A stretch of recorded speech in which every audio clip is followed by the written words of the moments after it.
O super-herói de uma nação, a massa que esperou 50 anos até a sua chegada para levantar o Campeonato Brasileiro de novo e que de brinde ainda recebeu a Copa do Brasil. Todo mundo se surpreendeu com as atuações do Givanildo, quer dizer, Hulk no Atlético Mineiro. Isso porque não acompanharam a carreira do homem, né? Claro que no mundo existem vários jogadores muito superestimados, como o nosso amigo Ibrahimovic. Por outro lado, muito subestimados. Acho que a maior referência é o Rivaldo, né? Mas nesse meio aí, tem vários jogadores subestimados que pouco se falam. E o Hulk se encaixa perfeitamente nisso. Jogou muito por todos os lugares que passou. Levantou caneco nos 3 continentes. E o que ele faz agora, com 37 anos, é de fato coisa de super-herói. Mas a gente trata com naturalidade, né? Desde que chegou ao Brasil, nenhum jogador participou de mais gols que ele. Ó, uma grande diferença, tá? Toda a temporada, 30 gols pra mais. Esse ano, a gente tá... Ah, o Hulk tá jogando bem. Não, ele tá jogando pra caralho. Ano de duplo-duplo. A gente fala assim quando o jogador passa de 2 dígitos, 2 estatísticas. E de 2015 pra cá, isso só aconteceu 4 vezes.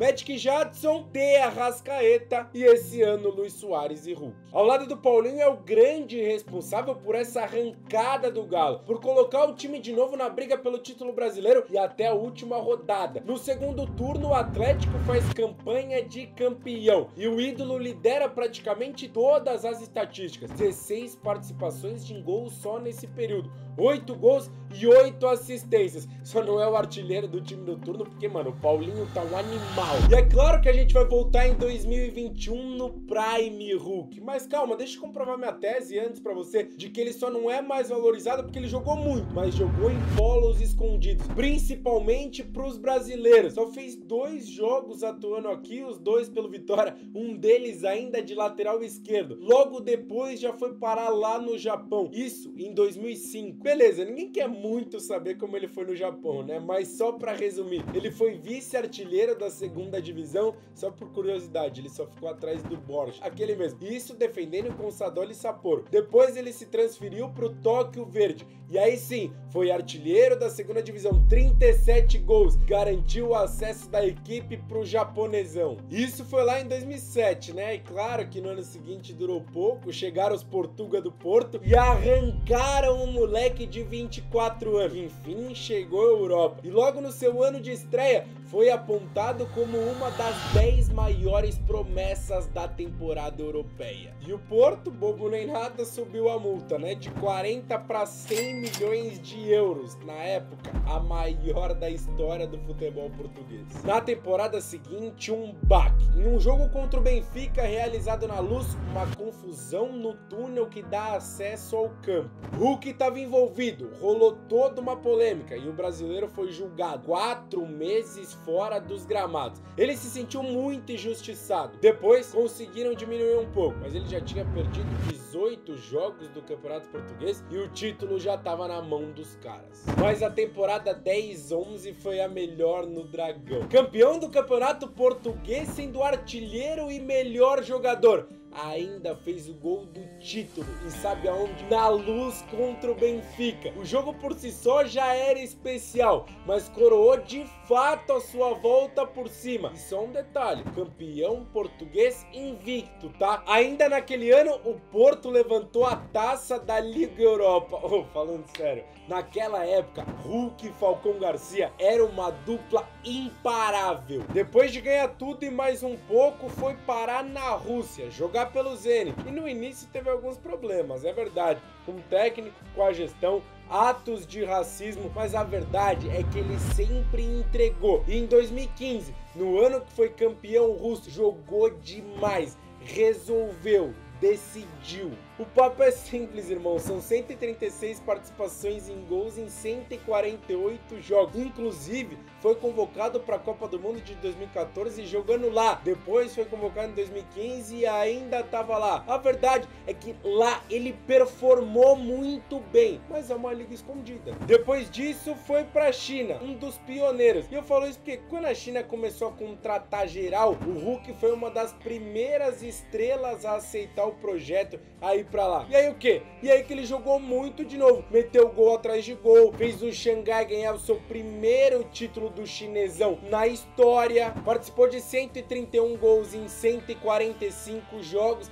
Mano, mais uma vez, ele teve uma passagem de sucesso por lá. Mas é a China, né? Agora vamos falar do que interessa de fato. O momento de voltar pro Brasil. Declarado palmeirense, Hulk, pouco tempo antes, tinha ido ao Allianz Parque com seus filhos assistir um jogo do Verdão. Aí, nessa época, ele chegou até a negociar, mas o Palmeiras de Abel Ferreira tava pré-final da Libertadores e a negociação acabou travando. Mas aí o cara chegou em casa. Hulk e Galo se identificaram de uma maneira absurda. Foi tudo muito rápido. Química, sintonia, bola, título. O camisa 7 chegou como a grande contratação do ano. E o Campeonato Mineiro foi só para abrir os trabalhos de uma temporada que seria histórica. Se nesse ano ele tem uma dupla, naquela época era protagonista solo. Óbvio que tinha um grande time por trás, mas era ele que chamava a responsa. Fez 36 gols, a temporada mais artilheira da carreira. No Brasileirão foram 19 e a artilharia do campeonato. 68 jogos e 110 minutos para fazer um golzinho ou dar uma assistência. Podia ter sido uma tríplice coroa? Sim, na Copa do Brasil ele também voou. Foi artilheiro com 8 gols e levou o caneco para Minas, mas foi crucial na eliminação. Jogo de ida na semifinal, perdeu um pênalti contra o Palmeiras e no jogo da volta foi eliminado com gol fora. Mas a torcida do Galo pouco ligou. Tinha sido campeão brasileiro pela última vez em 1971.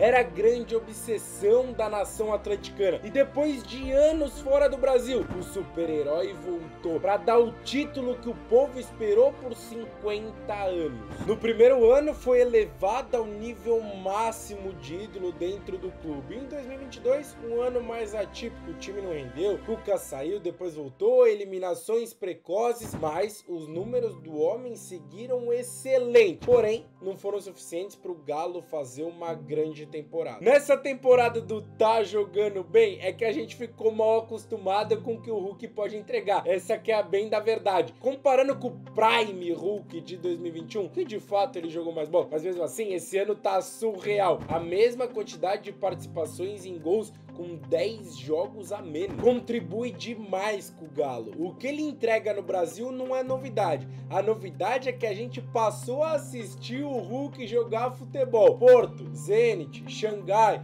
Portugal, Rússia, China, ok, aí eu até entendo. Mas agora, a gente brigar e falar que ele não é um dos melhores atacantes brasileiros jogando futebol no mundo, aí é ser maluco.